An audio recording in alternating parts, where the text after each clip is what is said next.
सफर जारी था। 50 से ज्यादा लोग अलग अलग गाड़ी में सवार थे। फिर एक ऐसा पड़ाव आया जहां जिंदगी और मौत के बीच पहाड़ जैसा फासला आ गया। उसके बाद जो कुछ हुआ उसके लाइव वीडियो ने दिल दहला दिया। हिमाचल के किन्नौर में 90 सेकंड में ऐसी तबाही मची कि पहाड़ मौत बनकर कई जिंदगियों पर गिरा और उसके बाद लोगों की सांसें मलबे में कैद हो गई।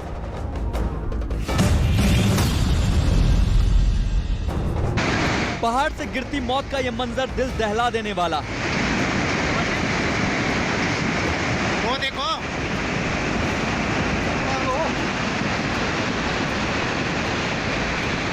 सफर के बीच में हाईवे पर ऐसी आफत बरसी कि सिर्फ 90 सेकंड में सारा मंजर बदल गया। शायद आ गए, शायद पता नहीं। पहाड़ी का हिस्सा दरकने लगा और अचानक बड़े बड़े पत्थर और मलबे का ढेर सड़क पर गिर गया। वो देखो, 1.5 से 2 मिनट में पहाड़ी से इतना मलबा गिरा कि चारों तरफ धुआं उठने लगा।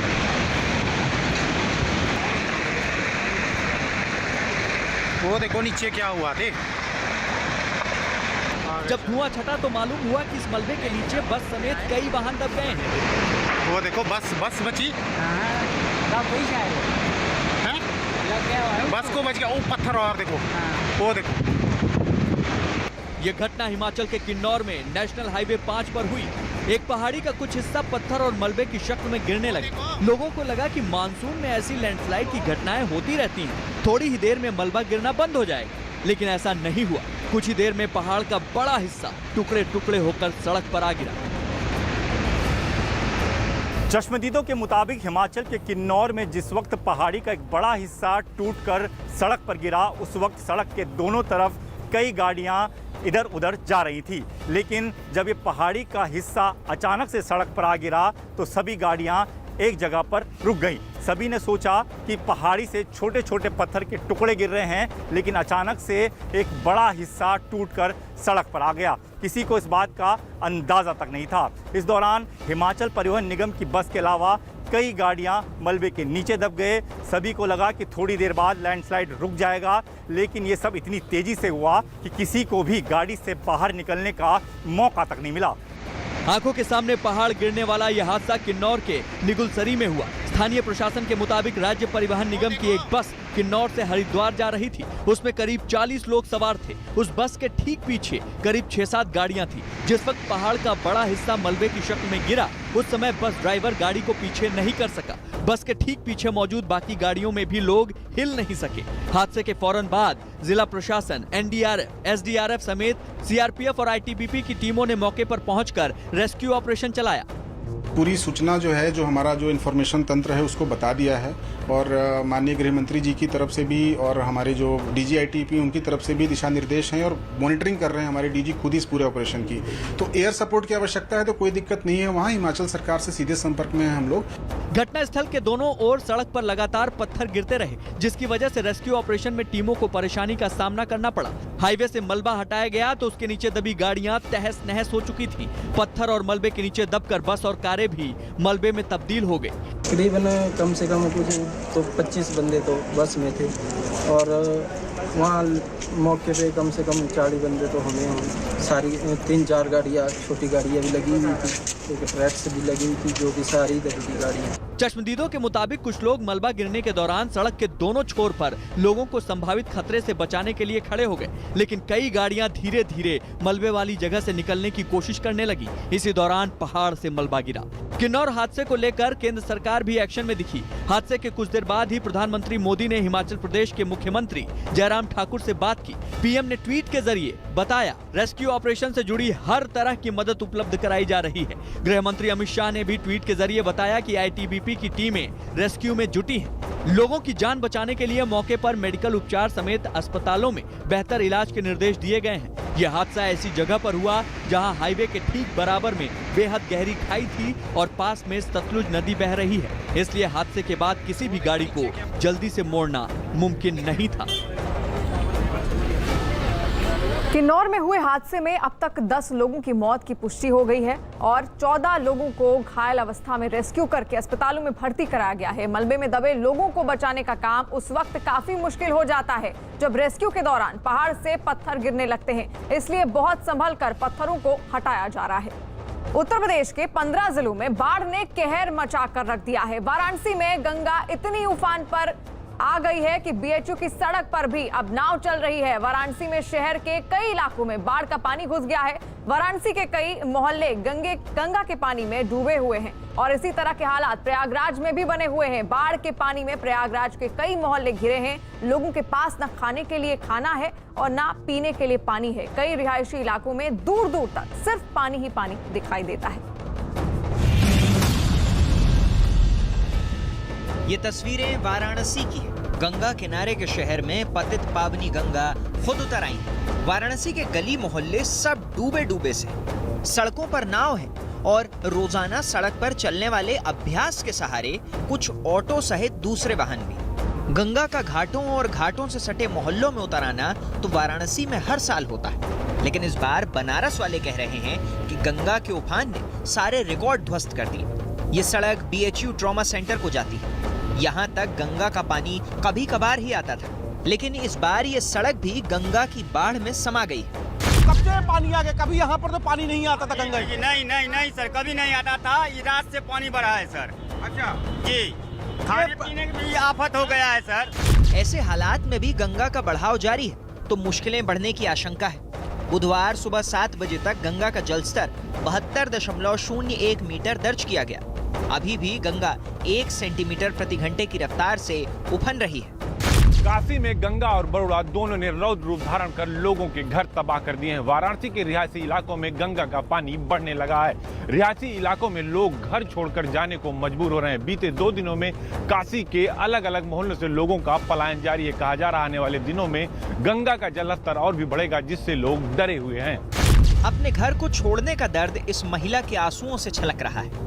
बहुत दिक्कत हो रही है, बहुत परेशानी है। बच्चे को छोड़ दिए, उसके बिना कैसे जी रहे हैं हम जानते हैं। इस तरह नहीं रख सकते ना। मान लीजिए आप लोग नहीं हैं तो हम कैसे उसको पानी में से निकालेंगे? डूब जाएगा। मेरा बच्चा 6 साल का है, उसको छोड़ के हम यहाँ पर तड़प रहे हैं उसको देखने के लिए। बाढ़ग्रस्त इलाकों से लोगों को निकालने के लिए एनडीआरएफ की टीम लगातार काम कर रही है। कल हमारी टीम एनडीआरएफ की टीम कल से यहाँ लगी हुई है। न केवल मारुति नगर बल्कि अब सामने घाट का एरिया, 50 में घाट, 80 का एरिया, उसके आगे जहाँ वरुणा के उस पार वरुणा का क्षेत्र है, वहाँ सब जगह एनडीआरएफ और जिला प्रशासन की टीम भी काफ़ी मुस्तैदी से लोगों को राहत के लिए जुटी हुई है। वाराणसी जैसा ही हाल प्रयागराज का हो गया है। हर ओर पानी ही पानी नजर आ रहा है। गंगा, यमुना और टोंस नदियों में आई बाढ़ लोगों के लिए मुसीबत बनी हुई है। बाढ़ पीड़ितों को दोहरी मार झेलनी पड़ रही है। नीचे घरों में बाढ़ का पानी भरा हुआ है और लोग ऊपरी मंजिलों पर शरण लिए हुए हैं। नाव ही लोगों के लिए आने जाने का साधन है। ये तस्वीरें प्रयागराज के राजापुर इलाके की। ये हाल है जहां बाढ़ का पानी लोगों के घरों में घुस गया है और घरों का सामान तैर रहा है।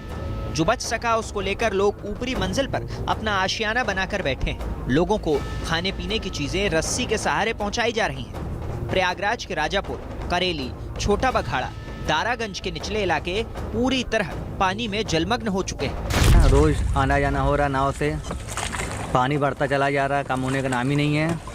बहुत परेशानी हो रही है, पूरा घर भर चुका है पानी से। प्रयागराज में गंगा, यमुना और टोंस नदियां खतरे के निशान से तकरीबन 1.5 मीटर ऊपर बह रही हैं। प्रयागराज और वाराणसी में लोग कई दिनों से घर में फंसे हुए हैं। ना खाने के लिए खाना है और ना ही पीने के लिए पानी है। एनडीआरएफ की टीमें ऐसे इलाकों में घूम घूम कर फंसे हुए लोगों को बचा रही हैं। बाढ़ के पानी में घिर चुके मोहल्लों की बिजली काट दी गई है। लोग अपना मकान छोड़कर जाने को मजबूर हैं। लोगों के साथ साथ पालतू और आवारा जानवरों की जान पर भी अब बनाई है। वहीं राज्यसभा में कुछ विपक्षी सांसदों के व्यवहार से सभापति वेंकैया नायडू इतने आहत हुए कि निंदा करते हुए वो भावुक हो गए। सदन की कार्यवाही शुरू होते ही सभापति नायडू ने एक बयान पढ़कर अमर्यादित व्यवहार की निंदा की और कहा कि सांसदों ने लोकतंत्र के मंदिर को अपवित्र करने का काम किया है। उन्होंने आसन से खड़े होकर बयान पढ़ा और कड़े शब्दों में सांसदों के बर्ताव की निंदा की। इस दौरान वो इतने भावुक हो गए कि लगभग रो पड़े। to condemn. ये माननीयों के बर्ताव से सभापति की आहत भावना है। वरिष्ठों के सदन में आचरण की गरिमा ऐसी धूल धुरसित हुई कि उपराष्ट्रपति अपने आंसू नहीं रोक पाए।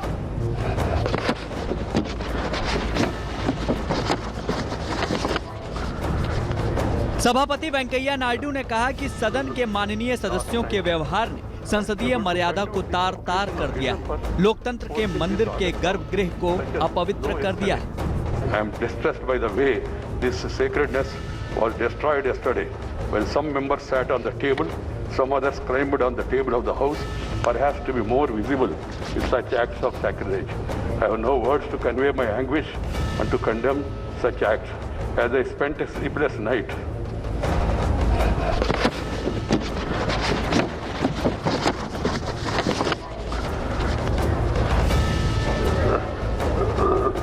Last night, I struggled to find out the provocation or reason for forcing this August House to hit such a low yesterday.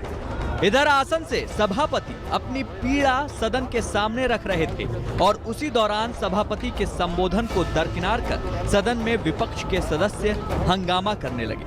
हंगामा नहीं रुका तो सदन की कार्यवाही दोपहर 12 बजे तक स्थगित करनी पड़ी। राज्यसभा में मंगलवार को हंगामे की हद उस वक्त पार हो गई जब कांग्रेस के एक सांसद ने सेक्रेटरी जनरल के सामने की टेबल पर चढ़कर रूल बुक को आसंदी की तरफ उछाल दिया। इस हो हंगामे के बीच सदन की कार्यवाही 5 बार बाधित हुई और आखिरकार पूरे दिन के लिए स्थगित कर दी गई। कभी पेगासस तो कभी किसानों के मुद्दे को लेकर राज्यसभा में जिस तरह से हो हंगामा होता है उससे उपराष्ट्रपति बेहद दुखी हैं। ये तस्वीरें मंगलवार की हैं जब विपक्ष के सांसदों ने उच्च सदन में हंगामा किया। ये पहली वीडियो बीजेपी सांसद तेजस्वी सूर्या ने ट्वीट की है।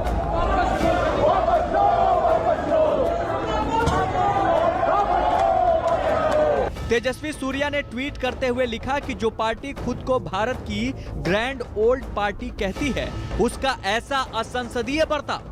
देखिए कैसे कांग्रेस सांसद प्रताप सिंह बाजवा आसन पर रूल बुक फेंक रहे हैं और विपक्ष के सांसद उनका समर्थन कर रहे हैं। ये लोकतंत्र के मंदिर की नैतिकता को तार तार करने वाली तस्वीरें हैं।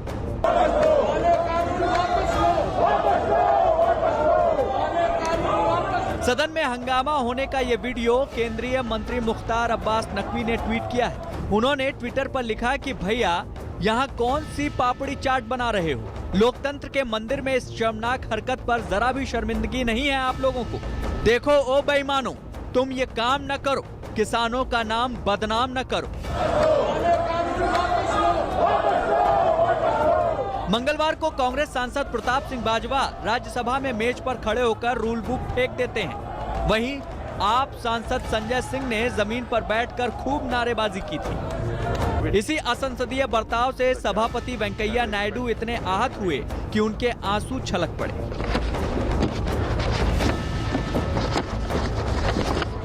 इसी असंसदीय बर्ताव पर सत्ता पक्ष ने विपक्ष पर तीखा हमला बोला है। लोकतंत्र के इस मंदिर में जितना शर्मनाक और घिनौना तांडव हमने देखा है ऐसा कभी नहीं देखा। और मज़े की बात है इस हरकत पर, इस अराजकता पर, इस उद्दंडता पर और हाइट ऑफ एनार्की पर शर्मिंदा होने के बजाय एरोगेंस दिखा रहे हैं।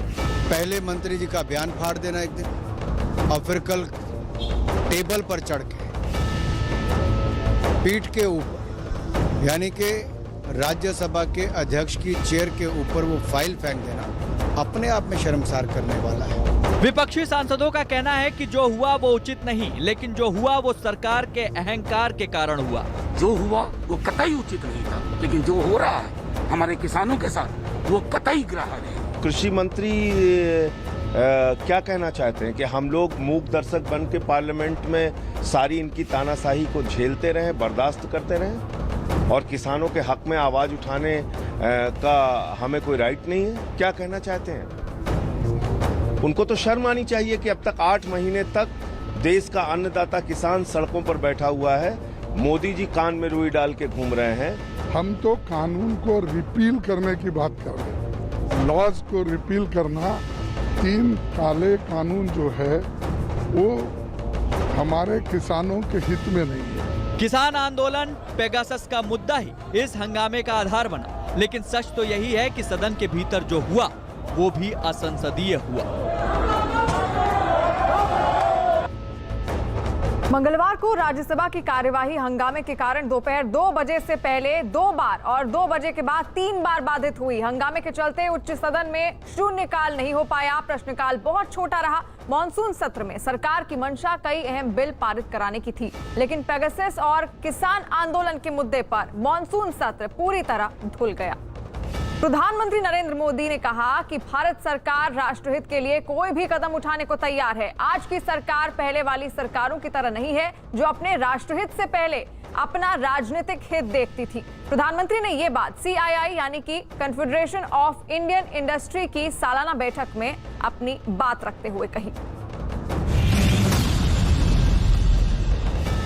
प्रधानमंत्री ने CII की सालाना बैठक को वीडियो कॉन्फ्रेंसिंग के जरिए संबोधित किया। उन्होंने कहा कि आत्मनिर्भर भारत मिशन की सफलता का दायित्व भारतीय उद्योग जगत के कंधों पर है और उद्योगों के लिए बेहतर स्थिति बनाने के लिए मोदी सरकार प्रतिबद्ध है। इसके आड़े सरकार के राजनीतिक हित नहीं आने वाले। आज देश में वो सरकार है जो राष्ट्र हित में बड़े से बड़ा रिस्क उठाने के लिए तैयार है। आपको याद होगा GST तो इतने सालों तक अटका ही इसलिए क्योंकि जो पहले सरकार में वो पॉलिटिकल रिस्क लेने की हिम्मत नहीं जुटा पाए। उन्होंने कहा कि आज का नया भारत नई दुनिया के साथ चलने के लिए तैयार है, तत्पर है। जो भारत कभी विदेशी निवेश से आशंकित था, आज वो हर प्रकार के निवेश का स्वागत कर रहा है। आज का नया भारत नई दुनिया के साथ चलने के लिए तैयार है, तत्पर है।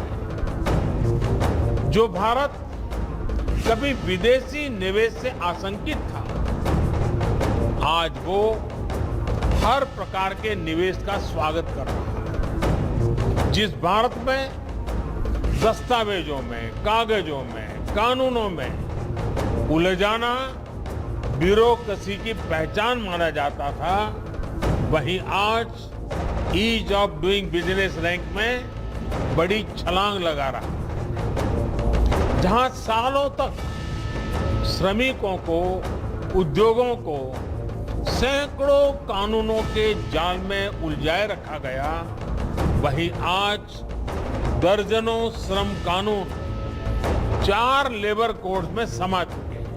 प्रधानमंत्री ने स्टार्टअप कंपनियों का जिक्र करते हुए युवाओं के जज्बे की तारीफ भी की।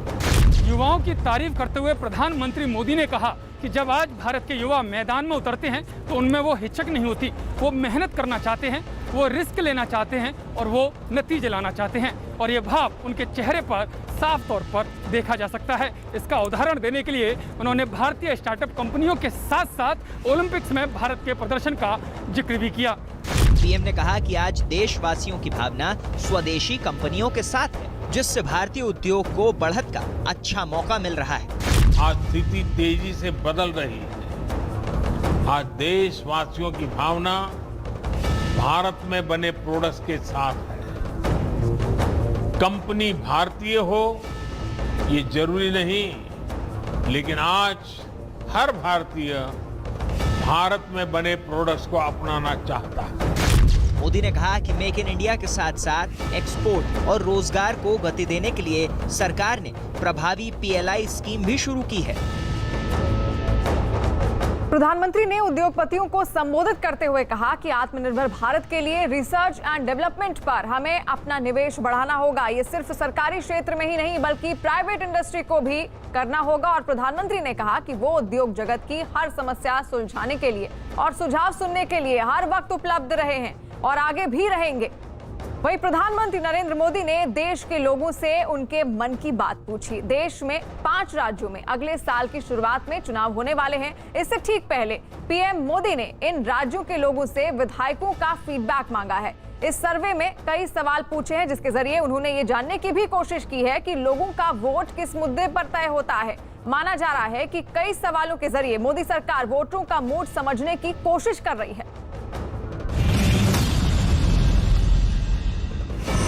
प्रधानमंत्री मोदी रेडियो पर हर बार लोगों से मन की बात करते हैं, लेकिन इस बार वो ऐप के जरिए देश के 5 राज्यों में रहने वाले लोगों से मन की बात जानेंगे। पीएम मोदी ने नमो ऐप पर एक ऐसा सर्वे शुरू किया है जिससे देश की सियासी पार्टियों में खलबली मच गई। नमो ऐप के जरिए उन 5 राज्यों में जनता का मूड जानने की कोशिश होगी जहां चुनाव होने वाले हैं। अगले साल की शुरुआत में यूपी, उत्तराखंड, पंजाब, गोवा और मणिपुर में विधानसभा चुनाव होने हैं। ऐसे में वोटरों की नब्ज टटोलने के लिए लॉन्च किए गए ऑनलाइन सर्वे में ये जानने की कोशिश की जा रही है कि वोट देने से पहले लोगों के मन में कौन कौन से मुद्दे हैं। शेयर योर ओपिनियन शीर्षक वाले सर्वे में कई अहम सवाल पूछे गए हैं। मसलन मतदान करते वक्त लोगों के लिए सबसे बड़ा फैक्टर क्या होता है? देश में पीएम नरेंद्र मोदी का नेतृत्व, राज्य स्तर के मुद्दे या फिर स्थानीय मुद्दे? यही नहीं, सवालों में कई मुद्दे भी लिखे गए हैं और पूछा गया है कि लोग किस मुद्दे पर उम्मीदवार को वोट देंगे। राज्य में शिक्षा, कानून व्यवस्था, रोजगार, साफ सफाई, महंगाई, भ्रष्टाचार या किसान कल्याण। साथ ही पूछा गया है कि क्या राज्य और केंद्र में एक ही पार्टी की सरकार होने से विकास की गति तेज होती है या नहीं। इस सर्वे के जरिए से वैक्सीनेशन अभियान पर भी जनता से राय मांगी गई है। इसके अलावा राज्य के 3 सबसे अधिक लोकप्रिय नेताओं के नाम भी मांगे गए हैं। एक सवाल ये भी पूछा गया कि वो उम्मीदवार की जाति, उसके धर्म या फिर उसके काम के रिकॉर्ड में से किसे वोटिंग का आधार मानेंगे। सर्वे में लोगों से राज्य सरकार की योजनाओं और उनसे मिल रहे फायदों के बारे में भी लिखने को कहा गया है। नमो ऐप पर जो सवाल पूछे गए हैं वो चुनावी राज्यों से जुड़े हुए हैं। जिन 5 राज्यों में विधानसभा चुनाव होना है उनमें से अगर पंजाब को छोड़ दिया जाए तो बाकी सभी जगह बीजेपी की ही सरकार है।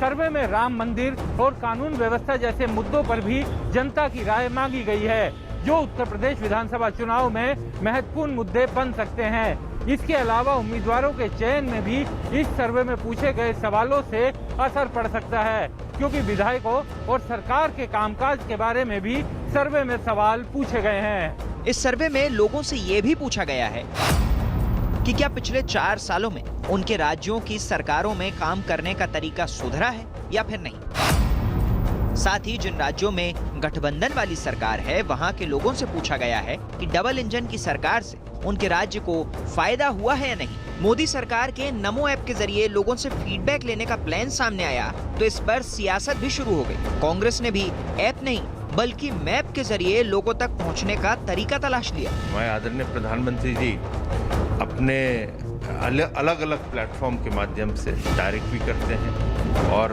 फिर सोशल मीडिया के माध्यम से जनता से वो जुड़े रहते हैं और जनता के बीच में रहते हैं। तो वो कहीं नमो ऐप के माध्यम से वो अन्य चीज़ें भी जनता के बीच में लेके जाते हैं। भारतीय जनता पार्टी ऐप के जरिए चुनाव में जाएगी और हम मैप के जरिए चुनाव में जाएंगे। हम गली गली, नगर नगर, डगर डगर, गांव गांव, पांव पांव जाएंगे। हम जनता के बीच में जाएंगे। 13 पन्नों के ऑनलाइन सर्वे के जरिए जुटाई जाने वाली सारी जानकारी सीधे प्रधानमंत्री से साझा की जाएंगी। यही नहीं, इस ऐप के जरिए आम लोग भी सीधे पीएम को अपनी प्रतिक्रिया दे सकेंगे। प्रधानमंत्री ने ऐसा ही सर्वे नोटबंदी के मुद्दे पर भी किया था। 2019 के लोकसभा चुनाव से पहले भी ऐसा सर्वे हुआ था। इस सर्वे को विरोधी दल चुनावी मोर्चेबंदी बता रहे हैं, जबकि बीजेपी इसे चुनावी खेला करने का मास्टर स्ट्रोक मान रही है। नमो ऐप पर सर्वे के जरिए पीएम मोदी ने 5 राज्यों के विधायकों और सरकार पर लोगों का फीडबैक मांगा है। इसमें पूछा जा रहा है कि राज्यों में विधायक का काम कैसा है और वो राज्य सरकार से कितने खुश हैं। माना जा रहा है कि इसके नतीजे आने वाले चुनाव में होने वाले बदलाव और उम्मीदवारों के चयन में बेहद अहम होंगे। वहीं दूसरी तरफ ऐसा संवाद लोकतंत्र में लोगों की भागीदारी को दिखाता है, जो एक अच्छे लोकतंत्र की पहचान है। बुलेटिन में वक्त है एक ब्रेक का, लेकिन ब्रेक के बाद दिखाएंगे कुछ और बड़ी खबरें।